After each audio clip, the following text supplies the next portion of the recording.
एक बार की बात है, किसी शहर में एक बड़े से पेड़ पर एक पक्षी रहता था जिसका नाम था सिंधुक। सबसे चौंकाने वाली बात यह थी कि उस पक्षी का मल सोने में बदल जाता था। यह बात किसी को भी पता नहीं थी। एक बार उस पेड़ के नीचे से एक शिकारी गुजर रहा था। शिकारी उस पेड़ के नीचे आराम करने के लिए ठहरा। वो आराम कर ही रहा था कि इतने में सिंधुक पक्षी ने उसके सामने मल त्याग कर दिया। जैसे ही पक्षी का मल जमीन पर पड़ा, वो सोने में बदल गया।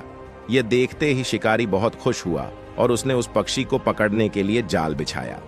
सिंधुक जाल में फंस गया और शिकारी उसे अपने घर ले आया।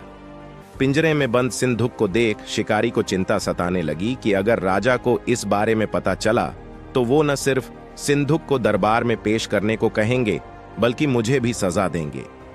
यह सोचकर डर के मारे शिकारी ने खुद ही सिंधुक को राज दरबार में पेश कर राजा को सारी बात बताई। राजा ने आदेश दिया कि सिंधुक को सावधानी से रखा जाए और उसे अच्छे से खाना खिलाया जाए। ये सब सुनने के बाद मंत्री ने राजा को कहा, आप इस बेवकूफ शिकारी की बात पर भरोसा मत कीजिए। कभी ऐसा होता है क्या कि कोई पक्षी सोने का मल त्याग करे? इसलिए अच्छा होगा कि इसे आजाद करने का आदेश दें।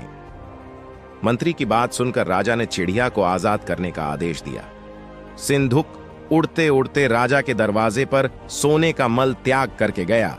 ये देखते ही राजा ने मंत्रियों को उसे पकड़ने का आदेश दिया, लेकिन तब तक वो पक्षी उड़ चुका था। उड़ते उड़ते सिंधुक कह गया, मैं बेवकूफ था जो शिकारी के सामने मल त्याग किया। शिकारी बेवकूफ था जो मुझे राजा के पास ले गया। राजा बेवकूफ था जो मंत्री की बात में आ गया।